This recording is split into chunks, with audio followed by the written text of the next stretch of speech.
Oke, assalamualaikum warahmatullahi wabarakatuh. Apa kabar teman-teman semua? Masih di channel YouTube Farid Wasdi. Dan hari ini saya nggak sendirian. Saya sedang berada bersama dengan dua orang motivator hebat tingkat nasional di Indonesia. Kalau nggak kena rugi. Dan siapa dia? Penasaran? Oke, kalau penasaran jangan kemana-mana dan jangan lupa subscribe, like, and share video ini.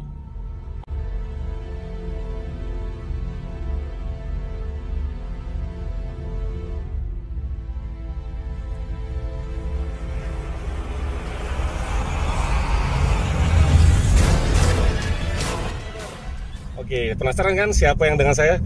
Oke, di sini ada, ini dia, namanya Al. Mr. Al. Mr. Al ini seorang motivator, juga ditemani oleh sahabat sejatinya, dia sahabat sejati. Mana dia? Sepasang duet. Halo. Sahabat sejatiku. Iya. Ini namanya Bang Syarif Keren. Yes. Apa kabar Bang Syarif? I'm great. Mr. Al? Alhamdulillah. Alhamdulillah sehat ya. Ini lagi dari mana ini tadi nih? Ini tiba-tiba saya ketemu di jalan terus saya jemput. Ini lagi ngapain nih? Oh iya. Dari mana tadi Bang? Jadi kita tadi dari Purimol Bang. Oh dari Purimol. Baru memberikan materi training untuk para karyawan tentang manajemen waktu. Manajemen waktu ya. Saya kira kita ngabisin waktu di sana ya untuk belanja-belanja. Ternyata kita berbagi sharing tentang bagaimana memanage waktu agar efektif dan efisien ya. Betul. Sempet gitu ya di sela-sela kesibukan masih sharing-sharing buat karyawan gitu ya. Oke, sebelumnya terima kasih buat Bang Syarif dan Mr. Al udah mau masuk di channel saya. Saya mau nanya nih Bang, tapi pertanyaannya agak sensitif nih Bang. Ya. Gimana Mr. Al, siap? Boleh. Siap ya? Ini kan suasana Indonesia sedang genting nih Bang. Yang buat motong-motong gitu. Nah, itu gunting. Oh gunting. Gunting. Kalau yang buat atap itu Bang? Itu namanya plafon. Iya. Genteng Bang, genteng. Salah ya. Kejauhan. Gak jadi lucu. Iya. Mau mikir atap jaringan jauh aman jauh ya genteng. Lagi genting Bang, lagi genting. Sensitif banget. Ini berhubungan dengan dunia politik. Ayo lu. Iya. Politik ya? Politik. Tapi gini sih sebenarnya ini kan kita menjelang pemilu ya, 17 April nanti. Ya. Nah, permasalahannya pemilu yang sekarang itu beda Bang, agak sensitif. Ya. Karena di Indonesia sudah terbagi ada dua jenis makhluk baru Bang. Apa itu? Dia dibilang hewan bukan hewan, tapi kok namanya ada cebong, ada kampret. Gitu ya. Sorry sebelumnya. Ini ada cebong, ada kampret kan nih? Insya Allah saya sudah tobat. Sudah tobat ya. Iya. Ada kekhawatiran yang luar biasa sebenarnya Bang, ketika ini bahkan ya ada yang saudara satu rumah atau temenan lama tiba-tiba beda pendapat, beda pilihan sampai gontok-gontokan, ribut.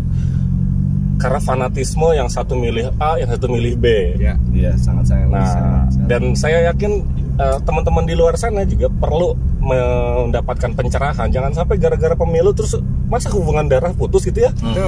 Persahabatan terus putus gitu kan, nggak keren banget gitu loh. Katanya Indonesia Bhinneka Tunggal Ika. Setuju Bang ya? Setuju. Nah, harusnya kita sudah membangun rasa Bhinneka Tunggal Ika itu dari dalam kehidupan kita setiap hari, dari hal yang terkecil gitu. That's right. Bang Syarif, pendapat Abang Syarif gimana nih buat teman-teman sana supaya ada pencerahan gitu loh, jangan sampai ribut gitu kan? Oke. Gimana? Kalau menurut saya, kita sebagai bangsa Indonesia memiliki kewajiban untuk menentukan siapa pemimpin kita pada tanggal 17 April 2019. Itu memilih tetap wajib ya? Tetap wajib. Tetapi untuk memilih kita harus menggunakan rasio kita, ya, menggunakan daya kritis kita untuk menilai mana yang terbaik dan mana yang memiliki maslahat lebih banyak. Ya, tanpa saya mengarahkan harus milih siapa, pilih nomor berapa, tidak. Tetapi Anda memiliki keputusan untuk diri Anda sendiri untuk memilih mana yang terbaik menurut Anda. Dan pemilih yang rasional, yang sedikit membuka pola pikirnya untuk menentukan mana yang terbaik, memiliki ciri-ciri. Paling tidak, orang yang rasional dalam memilih, dia akan mempertimbangkan mana yang terbaik. Itu yang pertama. Dan yang terbaik. Yang kedua, maslahat, baik untuk negara ataupun untuk dirinya. Maslahat yang kedua ya. Contoh untuk dirinya ya.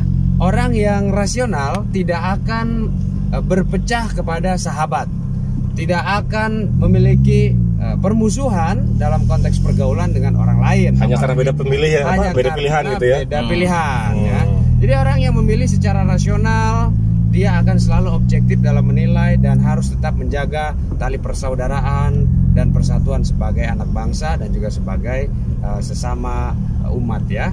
Jadi memang rasionalitas ini menjadi penting. Kenapa? Kalau kita tidak menggunakan rasionalitas kita, maka kita sebetulnya hanya menggunakan fanatisme yang sejatinya itu menghilangkan nilai-nilai kemanusiaan. Karena manusia dibekali dengan pikiran.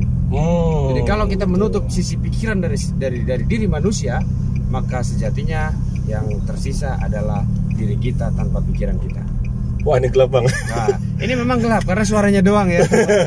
Gak apa-apa ya. Nah, pertama yang terbaik, ya. Kemudian maslahatnya bagaimana dan berpikir secara rasional, objektif ya, bukan karena fanatik doang gitu ya. Nah, dan saya yakin para netizen di luar sana ingin dong Indonesia menjadi yang lebih baik lagi. Pastinya, insya Allah. Dan baik pemilih yang satu ataupun yang dua tetap berpikir ingin Indonesia yang terbaik gitu ya, yang menjadi lebih baik. Gitu. Betul. Presiden bisa berganti. Tapi negara dan keutuhan kita sebagai negara Indonesia dan bangsa Indonesia harus kita jaga sampai kapanpun. Itu harga luar mati. Biasa. Itu harga mati. NKRI harga mati. Betul. Ya. Jadi jangan sampai gara-gara merasa pilihannya yang ini lebih baik, itu lebih baik, terus justru sebenarnya Anda adalah agen-agen pemecah belah bangsa gitu ya Bang. Betul. Nah, kan bahaya gitu ya. Ya. Kalau Mr. Al, ya. Saya mundur dulu ya. Iya. Celing gitu. Ya. Mr. Al, gimana kalau menurut Mr. Al dengan kondisi fenomena saat ini sehingga muncullah spesies baru yang cebong dan kampret itu? Yang ini kalau di mana-mana sensitif banget, ribut lagi gitu. Ributnya sih komentar-komentar di sosial media aja. Gimana Mr. Al? Kalau pendapat saya yang pertama, memang itu haknya dia ingin menjadi kampret dan cebong. Haknya gitu ya? Iya, itu pilihan. Yang sangat menyedihkan adalah ketika seseorang itu bisa memilih menjadi manusia, kenapa dia harus memilih menjadi cebong dan kampret? Nah, bagaimana menjadi manusia yang ideal dalam konteks pemilu ini? Manusia itu telah diberikan potensi, yaitu akal. Dengan akal kita bisa membedakan mana yang baik dan mana yang buruk. Oke. Nah, menurut kita tanyakan saja pada diri kita pribadi, apakah perpecahan itu sesuatu yang baik atau buruk? Jelas jawabannya buruk. Buruk dong, benar. Apakah permusuhan itu sesuatu yang baik atau buruk? Buruk. Jadi kalau apa yang kita kerjakan, kita lakukan hanya membuat permusuhan, perpecahan, berarti sama saja kita memperburuk permasalahan. Maka tidak salah dong kalau disebut cebong dan kampret. Karena yang namanya cebong dan kampret itu binatang. Saya mengatakan cebong ya, cebongnya ya, cebong sama kampretnya itu binatang. Yang namanya binatang itu nggak punya akal. Oke. Jadi kalau ente disebut cebong jangan marah. Atau disebut kampret juga jangan marah. Jangan marah karena ente bukan cebong, bukan kampret, ente manusia. Yang jadi namanya manusia itu punya akal. Jadi jangan GR dong. Kalau dipanggil cebong dan kampret. Kalau dipanggil cebong sama kampret. Yang namanya kampret yang sering terbang-terbang.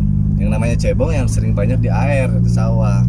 Nggak punya otak mereka itu. Jadi poinnya adalah jadilah manusia sejati gitu ya, yang diberikan akal dan berpikir selayaknya manusia. Konteks pemilu ini gimana Om? Konteks pemilu dalam segi apanya? Nih Bang ini kan Farid. Rata-rata membela. Mungkin perspektifnya ada yang saya membela jagoan saya, atau juga saya bukan membela jagoan saya loh, siapapun presidennya nggak penting, yang penting Indonesia tetap utuh, tetap menjadi yang terbaik. Nah, kan sudut pandang orang tuh berbeda-beda Om. Iya, sudut orang, cara pandang orang berbeda-beda. Apapun pilihannya itu hak setiap individu. Pastikan yang Anda pilih memang yang terbaik untuk negeri ini. Jadi yang bagus itu memilih calonnya atau memilih karakternya? Kalau saya pribadi tentu karakternya ya. Kenapa karakter? Karena karakter itu adalah sebuah hasil dari kebiasaan orang tersebut. Sebuah hasil dari cara berpikir orang tersebut. Oke, kita lagi ngisi tol dulu. Oke. Jadi kalau karakter orang itu terlihat kuat, itu bukan dibuat kuat. Begitupun sebaliknya. Karena memang karakter itu nggak dibuat dalam waktu singkat. Oke, jadi ada pelajaran kita harus bisa membedakan antara orangnya dan perilakunya gitu. Ya. Maka idealnya sebuah sifat kepemimpinan ada di dalam karakter.